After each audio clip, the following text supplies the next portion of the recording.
acquire a mango and derive happiness from it. So you're believing that your happiness lies in the object outside. Now, we are countering with, if your happiness lies in that mango, now you say, whatever philosophy, whatever lecture you are giving is fine. My friend may not like, my parents may not like mango, but I love it, I am enjoying it. What's wrong with that? If your belief is right, that there is this thing called happiness in the mango, is your enjoyment the same as when you had the first bite? Answer. Louder. Good. All of us are agreeing? As you keep repeating that mango, you find that your happiness which you got in the first bite, then you may argue there is some terrible news you receive. Something very bad has happened. You are so shaken. You hear that horrible news. Now, if you were to go back to that mango and continue the mango, how do you find is the taste of the mango? Are you still able to enjoy that mango? Are you still able to enjoy that mango? If there is this factor, if there is this ingredient called happiness in the mango, no matter what happens, what has news got to do with the content of happiness in the mango? No, there is no connection. Yet, you do not find it enjoyable anymore. Thus we say that there is no such thing called happiness in the world outside.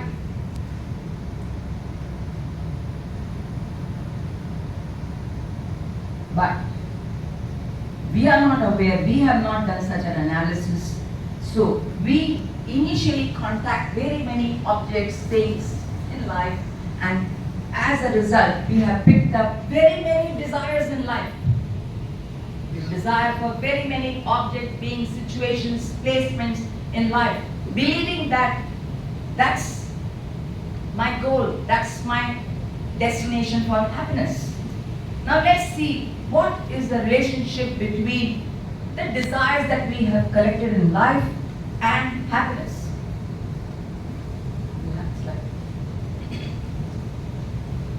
Okay. Are the back row people, can you see the screen? Are you able to see the screen? If not, I'll try and read it out. Oh, great. Okay. So, here is an equation given. Happiness equals, you're all technical students, so this will be very child's play for you.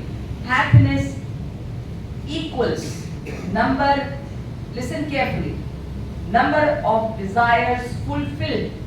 My happiness depends upon the number of desires that have been fulfilled. When the desires are fulfilled, we are very happy. But it gets divided by number of desires entertained. Suppose 5 desires are fulfilled. I am happy, no doubt. But if I had in me 50 desires which are unfulfilled, that 5 happiness got from the 5 desires which are fulfilled gets divided, gets reduced, gets nullified, because of there are so many desires which are not fulfilled. So happiness is the quotient between the number of desires fulfilled and the number of desires entertained. The top number of desires fulfilled is the numerator and the bottom is denominator. Now, everybody, everywhere in the world is trying to increase. The whole world is geared towards generating more and more desires. Because I believe when I fulfill these desires, I'll be a happy person. But the problem with that method of acquiring happiness is that the moment you try to satisfy a desire, instantly many more desires get generated. No doubt you have satisfied a desire, but in that process, what have you done? You have increased what? Which part? When you satisfy the desire, you have increased the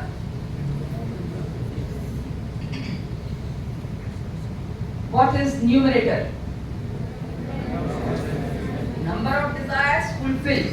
So what we said, when you have satisfied a desire, what happens to the numerator? That is increased, right?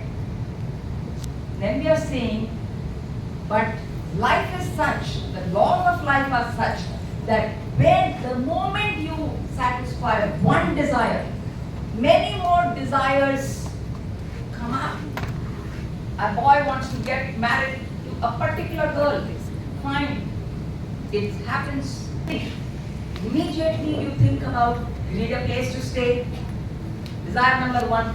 Then in that house there should be some kitchen, some vessels, you need some furniture. Then you think there should be a vehicle. Earlier I somehow managed in the bus. Now wife is there. Maybe just a scooter at least. Just a car, a small car. That one desire to get married, I'm not saying it is wrong. We're just saying what is the fact of life? What happens actually in life? You go to satisfy one desire, they're saying 10 more, 20 more. Series of desire, more desires come up. And what happens to the denominator when this happens? What is the denominator? Number of desires? Entertained. So when you satisfy one desire, when you increase the numerator, no doubt you have increased the numerator. But what happens to the denominator? It gets, nobody is swallowing. What happens? We said you fulfill one desire. Many more desires get generated. So what happens to the denominator?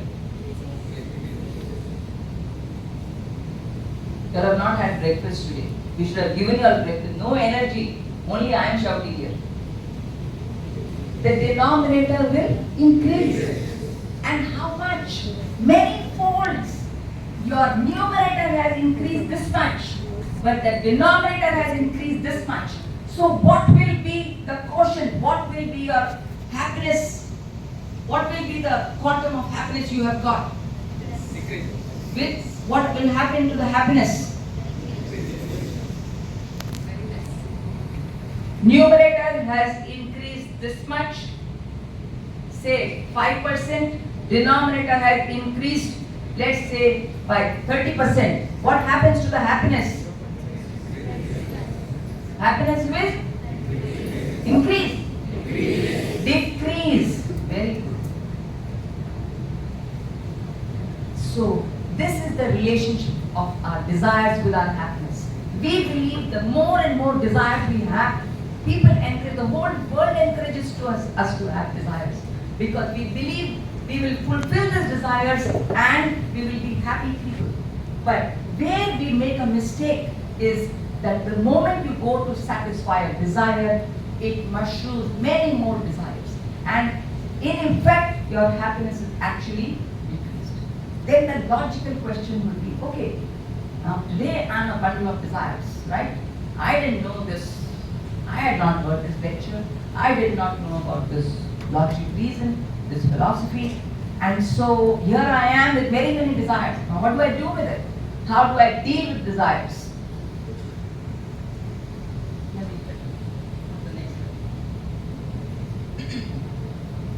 So how do I deal with desires?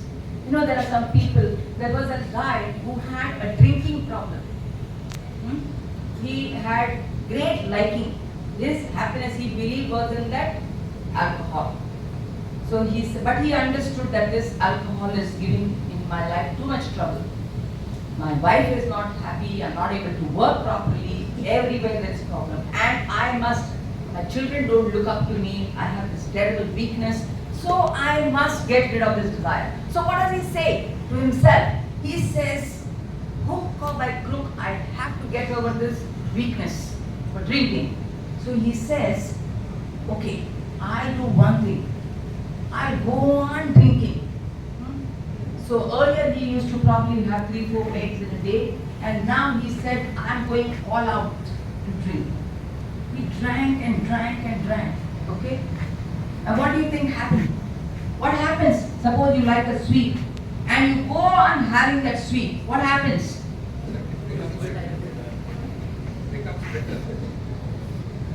Students, what happens? We said you have 1 mango, you have 10 mangoes, 12 mangoes, 15 mangoes.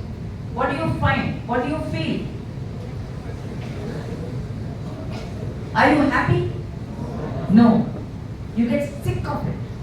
And somehow, if we were to force, no, sick or no sick, you need to have 5 more mangoes, 10 more mangoes.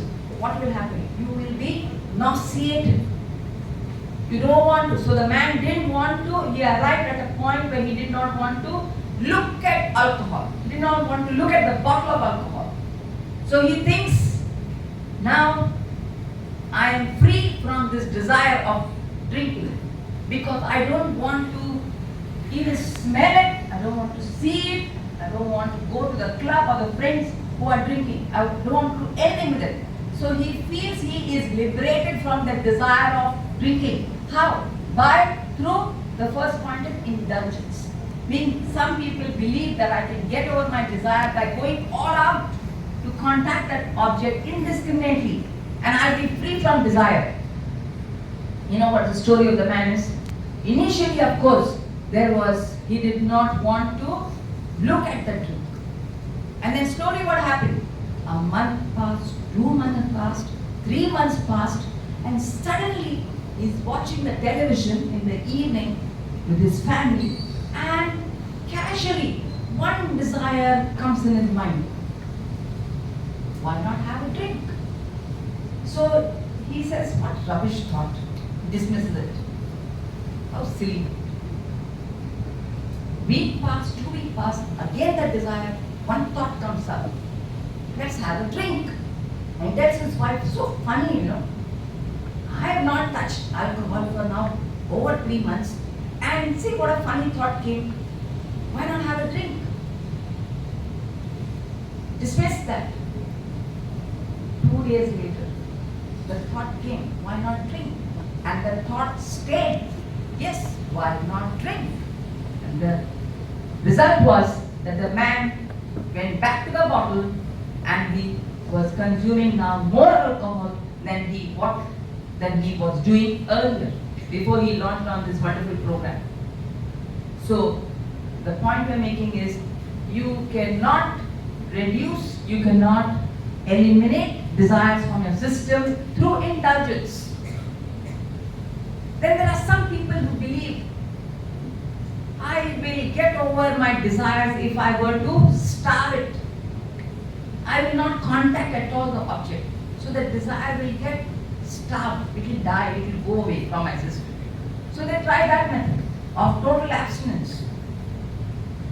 They don't want to contact anything in life. They want to lead supposedly a very secluded life. They believe that their desires from their system will get eliminated. It doesn't happen. In fact, you become stronger with those desires, the same desires, because you have not given them any vent. So if you starve those desires, it is no method by which you can eliminate them. Then there are some people in society who would say, okay, no, this indulgence no good, brainless activity, abstinence no good. No good abstinence. If I go on abstaining, my desire will build more and more. I like Chinese food, and if I say I will not look at Chinese for months together, what will happen? When you will get a chance in that 4 months, you will eat 10 times more. So he said this program also. So what should I do? I'll just be normal. Just be a normal, regular person. Will the desires go then? No, the desires will not go. Then how do the desires go? Learn this today. If you want to eliminate any desire, it can only and only go when you pick up knowledge of the higher. As a child, all of us, where was our happiness? With the toys. The toy world was my happiness. But today, I do not have those desires in my system. I do not want to go and play with the toys. The toys may be there. Very many toys may be there. In fact, you may have younger brothers and sisters who are playing with the toys. But to you, there is no attraction. How did that desire get eliminated from your system? What did you do? Unlike indulgence, unlike abstinence, unlike a routine life, a mechanical life, how did you get liberated from that desire for toys? Today, anybody has desires to play with toys, dolls, small marbles or anything? No. So surely all of us have experienced liberation from that desire. How did this happen? How did we get freedom from the desire for the toys? When I tasted the joy of riding a bicycle. When you taste something higher in your life, it is only then that you will give up the lower desires. This is only when you will pick up some higher interest in life. And why should we do that? Because we studied earlier what is the relationship of our happiness with the desires. We understood or we examined that these desires in effect only reduce whatever little happiness I have in my life. So it would be wise to eliminate the desire, meaning grow into a higher being. All our life, when you were a child, you naturally got in touch with this higher knowledge. You rode a bicycle and you said, "Arey, bicycle is bicycle. What are these toys?" You do not even remember, you do not even recall how the toys got abandoned from your life, meaning how the toys left you. You do not give up the toys give you up. There was no date that you said, "Oh, now I'm riding a bicycle, I'm enjoying bicycle, so from 5th of March, I will not touch toys." No, you don't recall anything. You don't even know when you lost interest in the toys. So naturally that thing happens. Naturally you grow into a higher state. Then, from bicycle, where did you go? You went to the bike. Then the bicycle went. Then you met a girl, or the girl met a guy. Then what happened to the bike? We don't know where it is parked. The two fellows are in the park. So you got over the desire for the bike. And now, as adults, you are still young. Your parents, teachers, or whoever around you. When you are a full-grown adult, what are your toys in life? Name, fame, family, position, power, status, money. These are the toys of an adult. Now he has to eliminate those desires. Suppose he wants freedom from those desires, because every interruption in that toy world of his challenges his happiness, attacks his happiness. When I was broken, was lost, would be very full of sorrow. He would cry because that desire got interrupted. So his happiness was challenged. Now as adults, but he got over those toys. As a child grew up to youth to a man. Now as adults, we said our toys are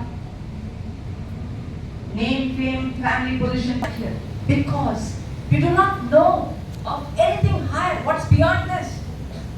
As a child, you thought you found a bicycle. Bicycle, you found a bike. Bike, you found interest in family, in business, in education. But when you grow into a full adult, you do not know of anything higher. So I'm stuck with those desires. Vedanta is a philosophy. Vedanta is made up of two words, Veda and Anta. Veda means knowledge, Anta means end. So Vedanta simply means end of knowledge.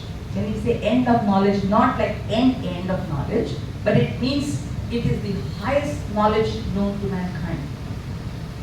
Vedanta gives you this higher knowledge, and once you digest that knowledge, you are established in this knowledge, you become wiser by that knowledge. It is then that you are free from every desire that a human being could have. Not otherwise. It's only when I taste something higher in life, when you are climbing a ladder, when will you release your foot from the lower step? Only when the foot is firmly established in the higher step. When your foot is firm there, then you easily take off your foot from the lower rung. This is how you grow. This is how you drop off lower things. Unless I know of something finer, something higher, you can't. How can you? How can you renounce anything, whatever you are enjoying, whatever is so dear to you today? So Vedanta, it serves us. Vedanta is a philosophy. We said Veda is two words, Veda and Anta is the highest knowledge. It serves us, one, it introduces us to higher values in life. When you understand the shallowness of your present desires, then you may think, what all this logic are giving is fine, but will it not be a very boring life? Imagine I don't have value for a life. Imagine if I don't have value for all my present desires. Will that life not be very hollow, boring? So what are you suggesting? No. When you gave up the desires of the toys, when did you give up the desire for the toys? When you, nobody is listening? You all gave up desires. I can't hear. I'm only lip reading. When did you give up the desires for the toys? When did the child give up the desires for the toys? When he tasted the joy of fill in the blanks. Writing, fill in the blank, last blank. Bicycle. Everybody in agreement? When you gave up the desire for the toys, and when you had tasted the joy of riding a bicycle, will you say that your life is boring? No. It's only when you got a higher happiness. Nobody will give up that lower rung unless I am established in something higher. The fact that you are ready to throw away these desires means you are obviously entertaining something very. It's not a boring life. Your little kid brother may say, oh, you don't like toys? Your life may be so boring. This is the view of a child, not of an adult. He understands what the child is saying, but he knows that he is enjoying a far better life. So he doesn't have the desires for the toys. So this is what Vedanta does. It introduces you to higher understanding in life. And in light of that, you find your present engagement, present pursuit, present desires that you have very shallow. Meaning you could do much more in life. You could get much more finer happiness, finer fulfillment in life. What else does Vedanta do? It's very practical. You know what Vedanta does? While you are getting established, understanding what are these higher values, what is this higher knowledge of Vedanta, while you are doing that, alongside, it teaches you the art of action. It teaches you how to perform a perfect action, a superb and ideal action. And what does that ensure? It ensures success in life, which everybody wants. And what does that success do? When you become successful in life, you are able to acquire very many objects of the world. Don't you? You get a big fat paycheck. What does that paycheck translate into? Maybe a better home, a better car, better facilities, better phones. So you are able to get very many objects from the world. And can we get back to the happiness slide? So Vedanta teaches you this art of action. How to perform an action which ensures success in life. And with that success, what can you do? You have now the resources to acquire very many objects to fulfill your desires. Right? You still have desires. The higher values you're still learning. You're not established in that. In the meantime, see how practical, how friendly Vedanta is. It teaches you that technique by which you can actually acquire very many objects which you have an interest in life. You can acquire that and thereby increasing the numerator.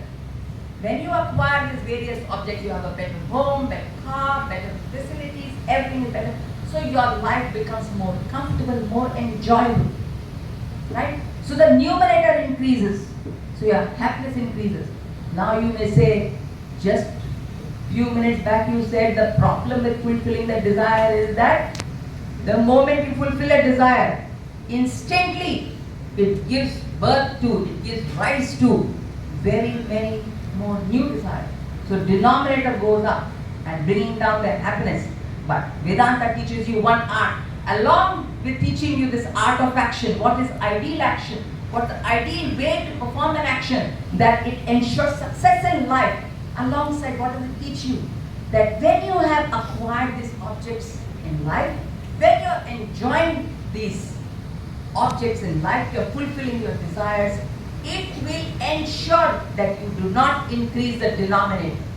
So only the numerator will go up, the denominator will not go up. So it gives you a technique. It's a dual thing. It teaches you higher values in life. Till you're established there, it will give you ways by which you can fulfill your present desires without increasing that denominator. So your happiness, Vedanta helps you to actually increase your happiness while you are fulfilling those desires.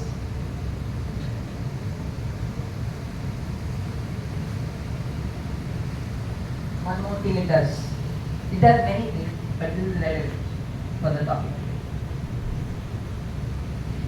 Now you are learning the higher values in life. Slowly as you become wiser by it, you get a firm understanding of it, you understand it makes sense, you have imbibed that, integrated in your life, so your gross desires keep falling, and now you have the technique of action, you have acquired very many objects, you are enjoying, you are contacting, you are fulfilling your desires without increasing the denominator. What else does it do? It, when all this process is going on, that you have acquired things in life and you are enjoying life, it makes you independent of that happiness that you have just contact for. Today, if whatever is my source of happiness, if something happens to that object or being, I become sad, I am disturbed, I am agitated, I lose my peace of mind because my happiness today is dependent upon that contact, upon that desire, upon that object. The child, if you take away the toy from the child, it is sad, it is disturbed, it would cry, shout and scream. It's not happy at all. But what is Vedanta? What are we saying? Vedanta gives you that, again, that knowledge, that skill by which you will enjoy the world. No taboo on that. Vedanta does not say don't have mangoes, don't enjoy life. No taboo on that. But it will ensure that your happiness is not dependent upon that enjoyment, that sense contact. Because fluctuation in life is a must. You can never say, oh, nothing ever will change. There will be no loss or gain, profit and Loss will not be there. Of course, it's part of life. But you will be independent. Your happiness will be independent of those objects. Now, we have got, what time did we start? We started at 10:25.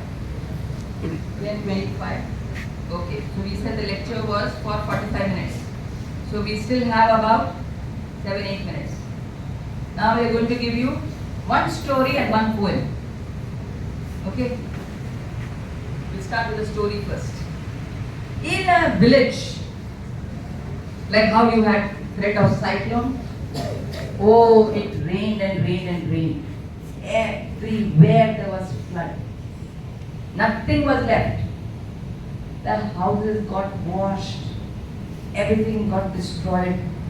So one man somehow managed to escape and he climbed a tree. But because he was in a very frightened state, very anxious to save himself from being washed away in that flood, he climbed a tree, no doubt, but he climbed a branch which was very weak. It was a slender branch, very weak branch. Now our friend is hanging by the branch. Hanging by the branch, but the branch is weak and the water below is, there's a torrential flow. If he falls, he knows it's sure death. So he is hanging for his dear life from that branch.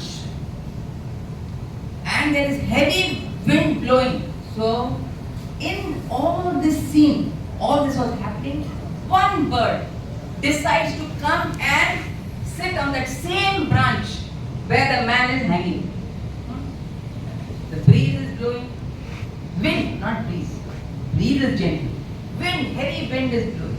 So what is happening? The branch is, what's happening to the branch? It is swinging because the wind is so strong. Wind is so strong, the branch is swinging and the man is, no, we'll go to bird. What is happening to the bird? The bird is sitting on the same branch. So when the branch is swinging, the bird is merrily singing. You're getting it? And the man is sinking. Why sinking? He's so frightened because if the branch goes, he goes. Now, both bird and the man, they are using the same branch, same situation. For both of them, there is this torrential flow. The branch is weak. It can break any time. The wind is so heavy, such strong wind. But why is it that the bird is singing and the man is sinking? What makes the difference in the two being state? One is full of anxiety and one is enjoying that swinging of the branch. The bird knows the branch can break any time. The difference is one is singing, the other is sinking. Any answers, please? You're just shy, I know. It's not a difficult question. Why is the man afraid? What is he afraid? If the branch breaks, he goes. You can't swim and all, it's so torrential. Why is the bird singing? Suppose, let's say the bird can think, the branch will break. What will happen to the bird if the branch breaks? It will fly away. This is what Vedanta does to you. You are part of this world. You contact, no taboo to how much you contact, what you contact. As much as you want, you can contact. But with one difference, Vedanta does not allow you to be dependent. Never will you sell your independence to this world. You can enjoy the world. The bird was enjoying the branch, the swinging of the branch. But at no point was it dependent on the branch. You will emerge as adults who will enjoy this world. You know to acquire, you know to enjoy, but never will you be dependent on that enjoyment. Your happiness is independent of what the world offers you in life. So this is how Vedanta serves you. Now, poem. Not just 2 minutes. There's a very interesting poem. It's called Even This Shall Pass Away. These are few lessons, practical lessons, which we learn from Vedanta. I thought this was very simple for you and be a good ending.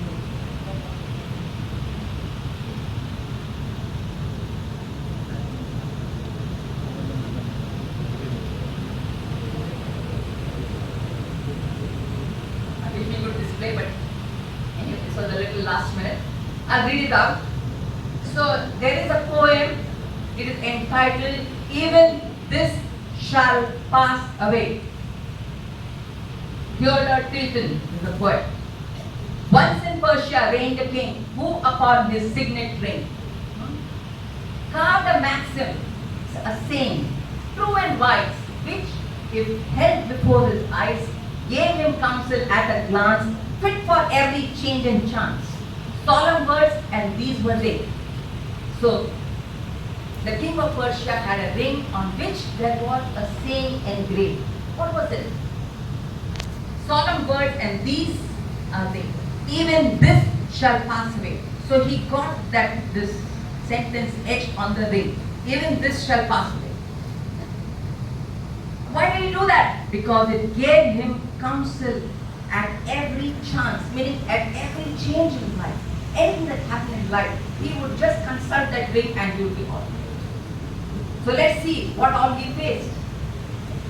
Trains of camel through the sand brought him gems from Samarkand. Fleets of galleys through the seas brought him pearls to match with these. But he counted not his gain, treasures of the mind and main. Mind is land, main is sea. So he's talking about the king that he collected a lot of wealth. I'm not going to details. The fact is that he amassed a lot of wealth. What is wealth? The king would say. So he's got the wealth. Now the king thinks to himself, what is wealth? What is the nature of this wealth? Then he consults his ring, and the answer is what? What is the answer? What is the ring engraved with? What sentence?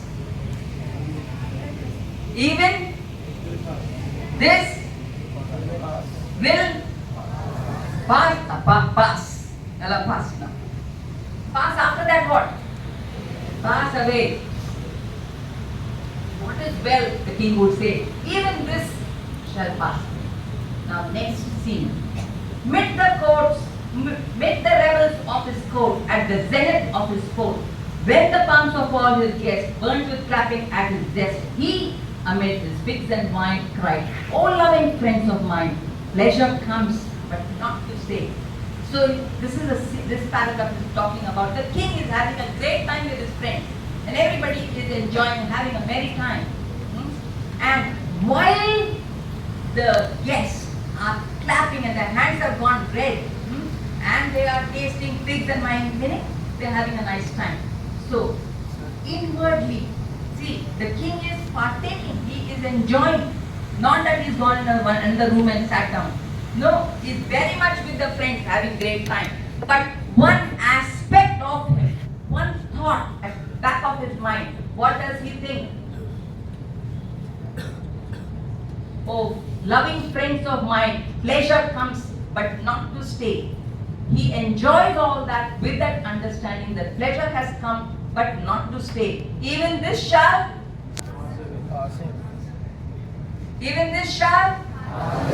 better. Next, lady fairest ever seen was the bride he crowned as queen. Pillowed on his marriage bed, softly to his soul he said, though no bridegroom ever pressed fairer bosom to his breast, mortal flesh must come to clay. So he's talking about, see, the king on the day of the marriage, not 5 years later, 10 years later, on the day of the marriage, how involved people get when they are married, they lose their head completely. What is king of Persia? Imagine, he's a king. What amount of wealth, what power, he's a lord. And he is marrying who? Not just somebody. He says, he is marrying somebody, lady fairest ever seen, meaning the most beautiful person. See the setting. He is a king and he is married somebody who is so appreciable. On that marriage day, what does, when he is in her company, what does he reflect? One aspect of him. Not that he is shunning, oh, you will pass away one day, why should I contact? No. Very much in contact with the person there. But one aspect, one thought at the back of my mind. What does he think? He says, mortal flesh must come to clay. Meaning, this sharir, this body is mortal. It will die one day. Mortal flesh must come to clay. Even this shall. So don't lose your head. Don't lose yourself. You can enjoy, but without losing control over realities. Understand the fact of life. Fighting on a furious field. They're describing a war scene now. He's a king, so there is a war now. Fighting on a furious field. Once a javelin pierced his shield. Javelin is that, I don't know what to say. It is a pole, a sharp pole. It has pierced him. Soldiers with a loud lament bore him bleeding to his tent, groaning from his tortured side. So the king is injured in this war. Pain is hard to bear, he cried. But with patience day by day, even this shall. Well, I got fed up or tired, I don't know. I am only screaming and shouting. Even this shall. Thank you. So when you are in pain, you don't have to lose yourself. Of course you feel the pain. But one thing is most certain, that this pain is not permanent. It most definitely will pass away. So just be patient, like this king of Persia. But with patience day by day, even this shall pass away. Now, 2 more paragraphs and then we are done. Towering in a public square. The king is gone into a public place. And what does he see? Towering in a public square. 20 cubits. Cubits is 30 feet. 20 cubits in the air rose his statue. So in this public place, the king's statue, which was 30 feet tall, king, to himself he says, what is fame? Fame is but a slow decay. Today everybody is remembering. But 50 years down the line, 100 years, 200 years, 500 years, nobody will remember. However great you are. So, what is fame? Fame is but a slow decay. Even this shall. Struck with palsy. Now the king is sick. Palsy is paralysis. Struck with palsy, sore and old, waiting at the gates of gold, gates of heaven. He's done good karma, so heaven. Said he with his dying breath, life is done, but what is death? So the king didn't know the answer to what is death. Life is done. In my life I knew when every change was there, I knew how to deal with it. When pleasure came, when wife came, when war was there, when I was sick, everything I could handle. But now I'm at the gates of heaven. I'm going to die. And he says, what is death? Then in answer to the king fell a sunbeam on his ring, showing by a heavy ray. See, the king said, I don't know what's death. And then a sunbeam fell on his ring and drew his attention, and he reads.